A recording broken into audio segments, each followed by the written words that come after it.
오늘 주일도 이 하나님 앞에 나와 계신 우리 모든 성도님들에게 하나님의 말씀의 축복이 임하게 되기를 원합니다. 오늘 함께 나눌 말씀은 창세기 44장입니다. 1절에서 13절까지만 먼저 분석해 드리도록 하겠습니다. 창세기 44장 1절에서 13절까지 분석해 드리겠습니다. 요셉이 그의 집 총지기에게 명하여 이르되 양식을 각자의 자루에 운반할 수 있을 만큼 채우고 각자의 돈을 그 자루에 넣고 또 내잔 곧 은잔을 그 청년의 자루 아기에 넣고 그 양식값 돈도 함께 넣으라 하매 그가 요셉의 명령대로 하고 아침이 밝을 때에 사람들과 그들의 나귀들을 보냅니다. 그들이 성읍에서 나가 멀리 가기 전에 요셉이 총지기에게 이르되 일어나 그 사람들의 길을 따라가서 그들에게 이르기를 너희가 어찌하여 손을 가지러 갔느냐. 이것은 내 주인이 가지고 마시며 늘 점치는 데 쓰는 것이 아니냐. 너희가 이같이 하니 악하도다 하라. 총지기가 그들에게 따라가서 그대로 말하니 그들이 그에게 대답하되 내 주여 어찌 이렇게 말씀하시나이까. 당신의 종들이 이런 일은 결탄코 아니하나이다. 우리 자루에 있던 돈도 우리가 가나안 땅에서부터 당신에게로 가져왔거늘 우리가 어찌 당신의 주인의 집에서 은금을 도둑질하리이까. 당신의 종들 중 누구에게서 발견되든지 그는 죽을 것이요 우리는 주의 종들이 되리이다. 그가 이르되 그러면 너희의 말과 같이 하리라. 그것이 누구에게서든지 발견되면 그는 내게 종이 될 것이요 너희는 죄가 없으리라. 그들이 각각 급히 자루를 땅에 내려놓고 자루를 각기 푸니 그가 나이 많은 자에게서부터 시작하여 나이 적은 자에게까지 조사하매 그 잔이 베냐민의 자루에서 발견된지라. 그들이 옷을 찢고 각기 짐을 나귀에 싣고 성으로 돌아가니라. 오늘 말씀을 가지고 지난 시간에 같은 제목으로 참된 교회라고 하는 제목으로 이어서 말씀을 상고하겠습니다. 오늘 말씀의 가장 중요한 내용 가운데 하나는 또 문제를 푸는 것 가운데 하나는 요셉이 은잔을 그 베냐민 자루에 넣었습니다. 훔친 것이 결코 아니었는데요. 훔친 것처럼 슬그머니 종을 시켜가지고 요셉은 종을 시켜가지고 은잔을 집어넣어줬습니다. 왜 그랬을까요? 그리고 도적질했다고 종을 쫓아보내가지고 다시금 데려왔습니다. 정탐꾼으로 몰다가 다시금 도적질하는 사람으로 만들려고 했었느냐라고 하는 것입니다.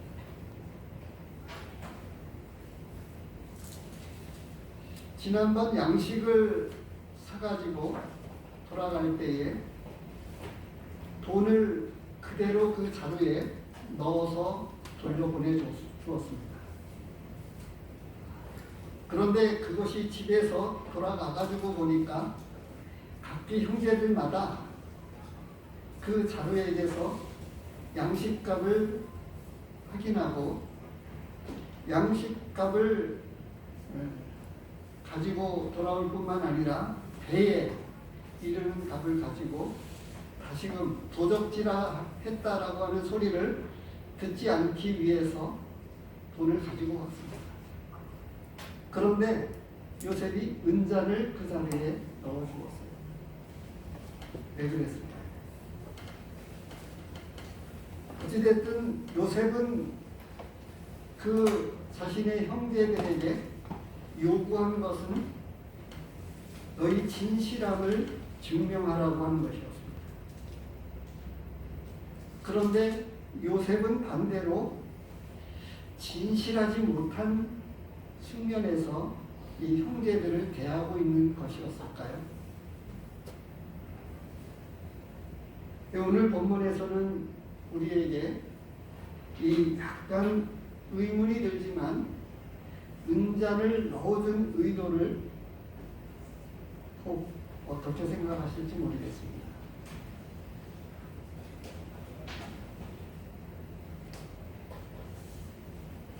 성경 말씀에서는 이것에 대해서 명확하게 이야기하지는 않고 있는데 그 이후에 밝혀지는 내용들을 통해서 알 수 있는 것이 있습니다. 자, 오늘 본문은 지난 시간에 이어서 이 요셉과 형제들이 그 형제들이 만나면서 형들이죠. 형들이 이 요셉을 만나면서 알아보지 못했는데 요셉은 알고 있었습니다. 너무나도 잘 알고 있었고 보고 싶어 했었습니다. 특별히 이 앞장에서도 보고 있는 대로 보았던 대로 이 베냐민은 특별히 더 보고 싶어 했었어요. 친형제이기 때문에 그렇습니다. 이복 형들과는 다르게 이 베냐민은 친동생이기 때문에 더 특별히 보고 싶었던 것으로 보여집니다. 그랬던 이 베냐민에게 형들에게도 아니고 베냐민에게 은잔을 그 자루에 양식 자루에 넣어줬습니다. 근데 오늘 저는 이 말씀을 통해서 쭉 44장 전체를 통해서 다시금 하게 되는 것은 진실한 교제, 참된 교제는 어떻게 나누는 것이냐라고 하는 거예요. 어제도 이렇게 그 교제하면서 그런 교제를 나누었었는데요. 요즘 어떤 측면에서 바쁘게 살아가기 때문에 소통이 잘 안 됩니다. 교제를 잘 못한다고 하는 거죠. 대화가 실종되다시피 했습니다. 믿는 경건한 성도들은 TV를 바보상자라고 이야기를 하기도 하는데요. 지금은 조그만 핸드폰 아니면 TV, 시간이 있어도 마주하고 있어도 부부가 아이들하고 같이 있어도 아이는 아이들대로 핸드폰을 가지고 놀거나 아니면 TV를 시청하거나 가족 간의 대화가 많이 사라졌습니다. 덕담도 나누고 서로 축복도 해주고 가족 간의 대화가 얼마나 중요한지는 부부싸움이거나 이혼하는 경우에 그 문제를 풀 수 있을 만한 충분한 시간과 여유가 있었는데도 불구하고 많은 문제의 핵심 가운데에는 진실된 교제를 못하기 때문입니다. 아니 대화가 그래서 엉뚱하게 본인의 마음과는 다르게 잘못 전달되어지는 경우가 종종 있습니다. 오늘 본문에서도 그런 경우들을 보게 됩니다. 요셉의 진짜 마음은 은잔을 통해서 베냐민을 도둑으로 몰으려고 했던 것이 결코 아니었어요. 그러면 왜 그랬을까요? 왜 훔치지도 않았는데 몰래 그 자루에다가 양식 자루에다가 은잔을 집어넣어가지고 도둑으로 종을 보내가지고 도둑으로 붙잡아서 발견되는 자는 그 자는 죽고 오늘 본문의 처음에 이 내용을 보면 그 요셉의 형들은 그렇게 이야기를 하고 있습니다. 9절에 보면 그 형들이 뭐라고 대답을 했냐면 이렇게 이야기합니다. 당신의 종들 중 누구에게서 발견되든지 그는 죽을 것이요 우리는 내 주의 종들이 되리이다. 원래대로라고 하면, 처음에 고백대로라고 하면 베냐민은 죽어야 되고요, 나머지 형들은 다 종들이 되어서 되돌아가지도 못했어야 합니다. 내용의 결말을 이후에 나오는 내용들을 통해서 확인하게 되는 것은 나중에 차차 말씀을 드릴게요. 우선 이 교제 가운데에서 문제가 있었습니다. 이 요셉을 죽이고자 했었고 살아넘겼던 사람이 누구였습니까? 누군지 기억하십니까? 37장 말씀을 보시기 바랍니다.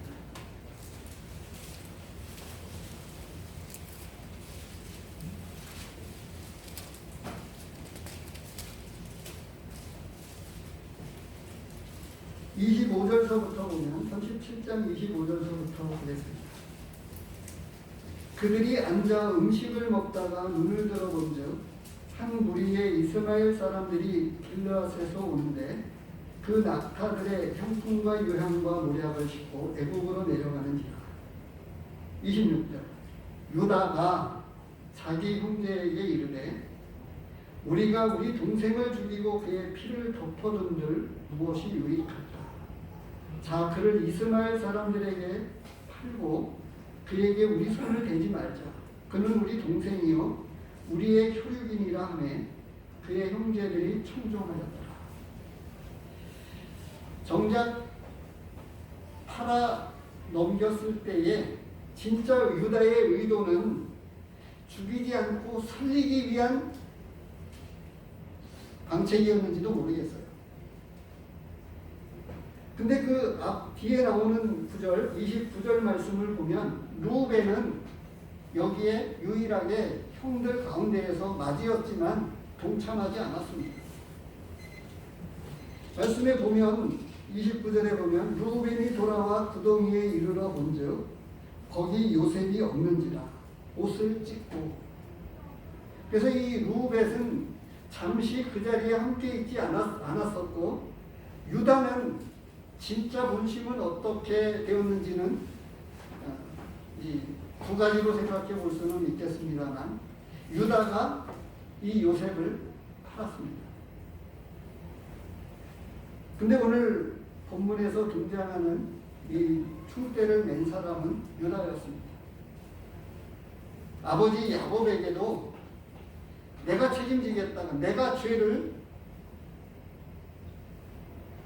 뒤집어 쓰겠다고 이렇게 이야기를 하고 베냐민을 데리고 양식을 구하러 애국으로 같이 오게 되었죠.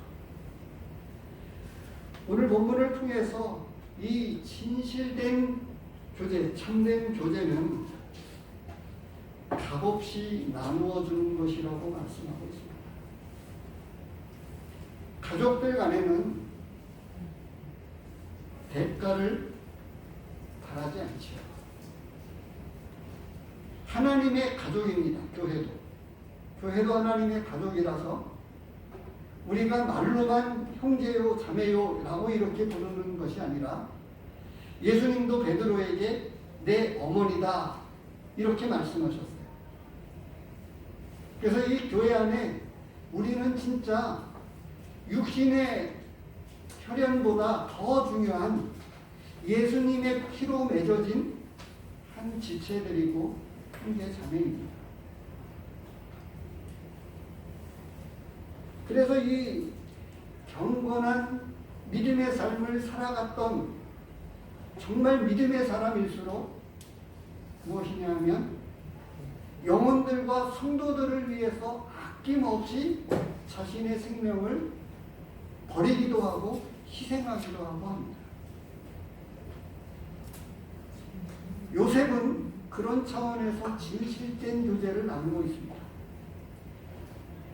자, 이제 이 양식을 다시금 사러 온 그 형들에게 어떻게 양식을 줍니까? 돈을 받고 양식을 하지 않았습니다. 양식을 사실상 그냥 주었어요. 앞에 처음에 그 양식을 구하러 왔던 형들에게도 그냥 양식을 주었고, 돈은 그들이 알지 못하게 살짝 집어넣어 주었습니다. 그들은 집에 가서 확인했었을 때 도둑으로 몰릴까봐, 훔쳐갔다고 이야기를 들을까봐 노심초사했지만 요셉은 정말 값없이 나누어 주었고, 지금도 이 44장 두 번째 이 양식을 구하러 왔던 형들에게 어떻게 이야기를 합니까? 양식을 각자의 자루에 운반할 수 있을 만큼 채우고 가져갈 수 있을 만큼 최대한도로 담아두었습니다. 그리고 나서 각자의 돈을 그 자루에 도로 넣어주었다, 이렇게 말씀합니다. 앞에도 나는 받았다고 이야기를 하고, 첫 번째 이 양식을 주었을 때에도 하나님이 너희에게 준 것이다 라고 이 요셉은 이야기를 했었습니다. 지금도 동일하죠. 이 교제는 값없이 나누는 것입니다. 성경은 이런 것에 대해서 우리에게 말씀해 주고 있는데요. 우선 디모데전서 6장을 보겠습니다.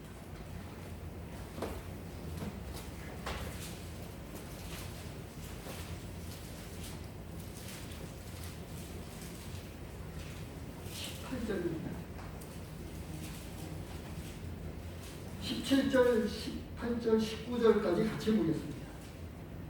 내가 이 세대에서 부한 자들을 명하여 마음을 높이지 말고 정함이 없는 재물에 소망을 두지 말고 오직 우리에게 모든 것을 후히 주사 누리게 하시는 하나님께 두며 선을 행하고 선한 사업을 많이 하고 나누어 주기를 좋아하며 너그러운 자가 되게 하라. 이것이 장래에 자기를 위하여 좋은 터를 쌓아 참된 생명을 취하는 것입니다. 우리가 살아가는 방식은 믿지 않는 사람들과 다릅니다. 그리고 달라야 합니다. 그 다른데 어떻게 다르냐? 많은 사람들이 지금 이 17절에서부터 말씀하고 있는 대로 무엇을 이야기하고 있습니까? 재물에 소망을 두지 말고라고 이야기를 합니다. 그런데 오늘을 살아가는 이 시대에 우리는 재물이라고 하는 것은 아주 얼마나 민감하게 작용을 하고 있습니까? 뭔가 이익의 가치가 있는 것에 목숨을 겁니다. 우리 성도들도 그 범주를 벗어나지 못하고 있는 것 같습니다. 적어도 우리는 달라야 하는데요.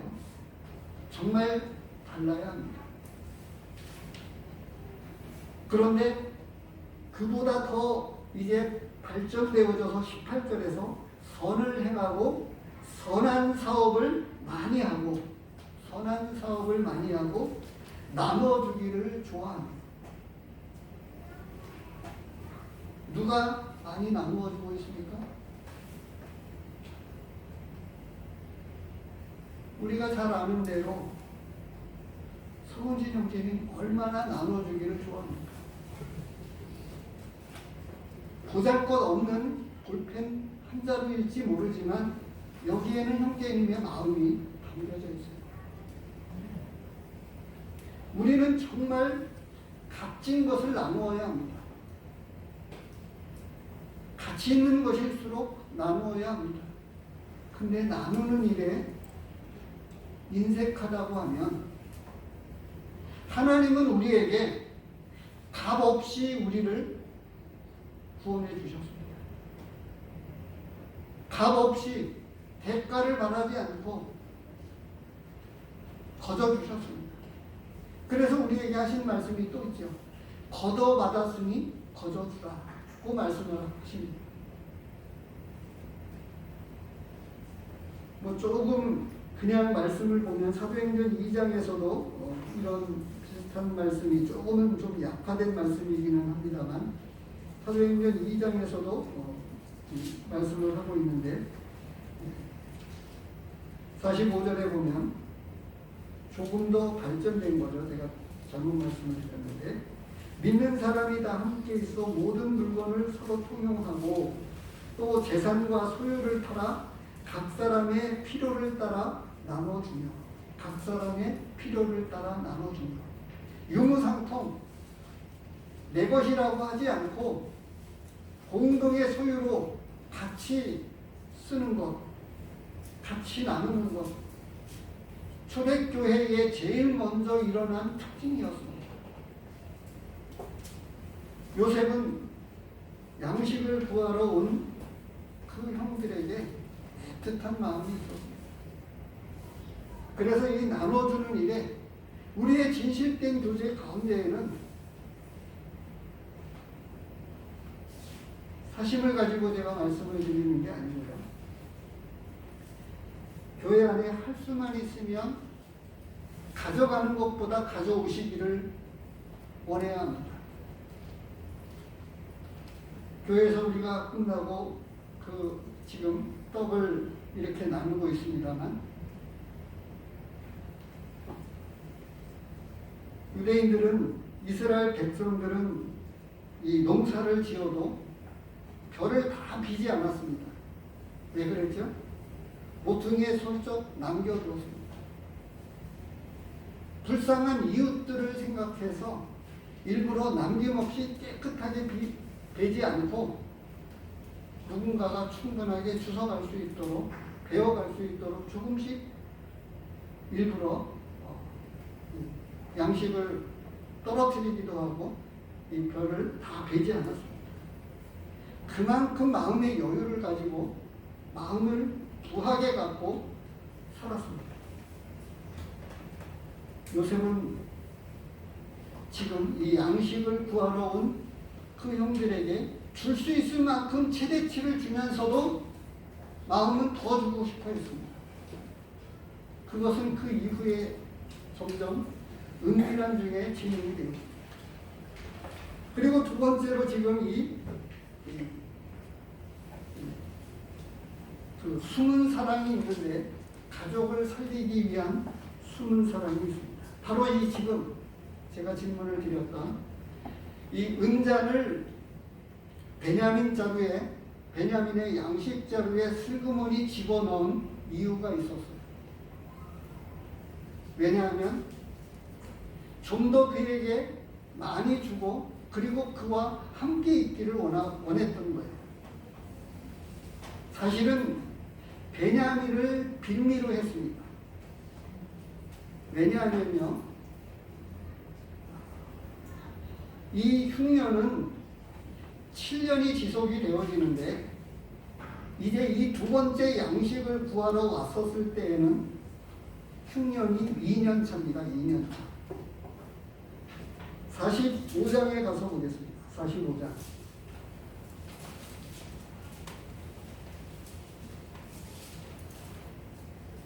6절입니다.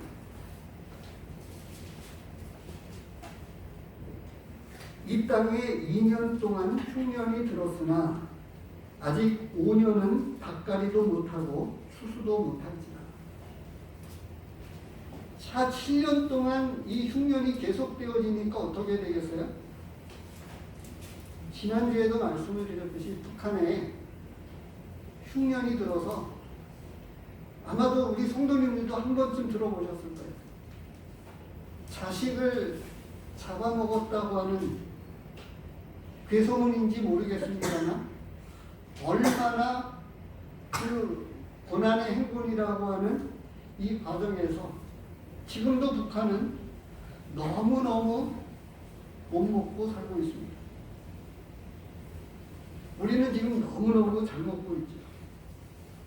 근데 이 은잔을 자루에 숨겨 넣었던 이유는, 그리고 다시 가서 붙잡아 봤던 이유는, 진짜 이유는 이 양식을 가지고 얼마나 버틸 수 있을까라고 생각했던 거예요. 숨은 사랑이었습니다. 양식을 주면서도 이것 가지고는 얼마 버티지 못할 텐데 어떻게 해야 되나. 요셉에게는 계획이 있었던 거죠. 베냐민을 통해서 아니 그 형제들을 그리고 아버지까지 부모님까지 다 모시고 와서 이 풍족한 데에서 내가 그들을 먹여 살려야 되겠다라고 하는 생각을 이미 이 은자를 집어넣으면서 아니 처음서부터 그 계획을 갖고 있지 않았을까요? 말하자면 요셉에게는 자신을 죽이고자 했었고 팔아넘겼던 그 장본인이 유다였기도 어찌됐든 했었습니다만 어떤 의도였는지는 모르겠습니다만 그런데 억하심정을 가지고 보복하려고 하는 마음을 가지고 내가 반드시 형제들을 가만 놔두지 않을 거야. 너 형들도 한번 당해봐. 이렇게 하지 않았다고 합니다. 이미 그는 43장에서도 눈물을 훔쳤습니다. 꾹꾹 눌러 참고 있었습니다. 여전히 44장에서도 나오고 이 오늘 본문에서도 나옵니다만 여전히 그 눈물을 꾹꾹 눌러 참고 자신의 감정을 드러내지 않은 채로 있다고 합니다. 그래서 이 은밀한 숨은 사랑은 처음서부터 그것을 가지고 그렇게 일부러 정탐꾼이라고 이야기하면서부터 그리고 지금 이 은잔을 일부러 베냐민 자루에 넣어서 만약에 이 은잔을 숨긴 이 자루가 유다의 양식 자루였다면 약간은 의미가 조금 그런 것들이 포함되어 있지 않았을까 하는 생각이 들어요. 근데 그 은잔을 숨긴 자루가 양식 자루가 베냐민 자루였거든요. 친동생, 너무나도 보고 싶었던 아버지만큼이나 특별하게 애틋한 마음을 가지고 이 동생을 요즘 딸하고 그 카톡을 통해서 같이 기도하고 이렇게 하는데 마음이 그 같이 기도하면서 기쁜 것은 그 큰애가 작은애 자기 동생을 잘 챙기더라고요. 일부러 그런 것들을 가르쳐주지 않았는데 어쩌면 우리보다 더 신경을 쓰는 것 같더라고요. 부모님 우리보다. 이런 것을 바라보고 있는 저희 부모는 마음이 흐뭇하고 참 기쁘더라고요. 바로 이 요셉은 자기 동생을 끊기기도 생각을 했습니다. 그래서 이 다른 사람의 자루가 아닌 베냐민 양식 자루에 그 은잔을 집어넣어서 보냈습니다. 바로 이 숨은 사랑이었습니다. 이 숨은 사랑에 대해서 잠언에서 이야기를 해주고 있는데 면책은 숨은 사랑보다 낫다라고 이렇게 잠언에서 우리에게 말씀해 주고 있습니다. 숨어있는 사람, 보통 사람이 아니고서는 정말 믿음이 충만한 사람이 아니고서는 오해를 받으면서까지 이렇게 사랑을 나타내는 아니 조금 생색을 낼 수 있잖아요. 근데 생색도 안 내고 일부러 은잔을 집어넣고 그렇게 해서 가정 모두를 끌어안고 책임지려고 하는 가족들을 살리고자 하는 이 숨은 사랑이 요셉의 마음에 있습니다. 이게 우리 성도들이 가져야 할 바로 그런 마음인 거죠. 왜냐하면 한 사람 한 사람을 예수님은 천하보다도 한 사람의 영혼을 귀하게 여기셔서 예수님은 그 사람을 위해서 버리셨습니다. 그래서 우리는 한 성도를 그와 같은 마음을 가지고 아버지의 마음이 그러할진데 이제 어제 교제를 나누면서 그런 이야기를 했습니다. 우리가 한 지체이지만 지체로서 이 교회의 어떤 진리를 한 몸이다 해가지고 이 교회는 뭐냐라고 이렇게 쭉 나누면서 우리 자매님들이 여러 가지 표현들을 해주셨는데 이 교회가 단순하게 하나님 앞에 예배를 드리는 처소라고만 이 장소가 아니고요. 예배를 드리는 그런 목적이 있다라고 하는 것이 맞지만 예를 들어서 이렇게 설명을 드리면 어쩔지 모르겠어요. 아마도 지금도 우리 성도님들이 부모님에 대한 마음을 갖고 있을 거예요. 생신이나 뭐 명절 때 이렇게 부모님에게 용돈도 드리고 선물도 드리고 그렇게 하죠. 부모님에게만 그렇게 하고 형제들은 거들떠보지도 않는다. 도와주지도 않는다. 형제들에게는 사이가 별로 안 좋게 지낸다. 부모님의 마음은 어떨까요? 부모님들의 마음은 부모에게 효도하고 이러는 것을 참 기쁘게 생각을 하고 받겠지만 형제들 간에 우애 있게 지내지 못하는 한 아무리 자신에게 부모에게 잘한다고 해도 마음은 찢어질 듯 아플 수밖에 없습니다. 하나님의 마음이 그렇습니다. 말씀에서도 그렇게 이야기를 해주고 있죠.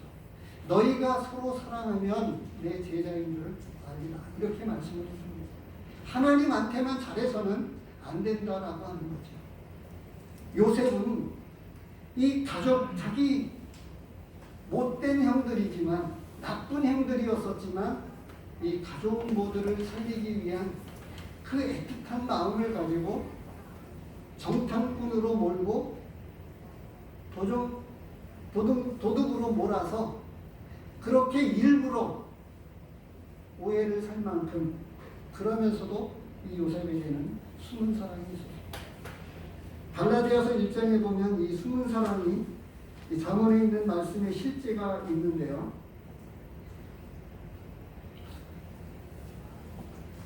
갈라디아서 2장입니다. 14절입니다.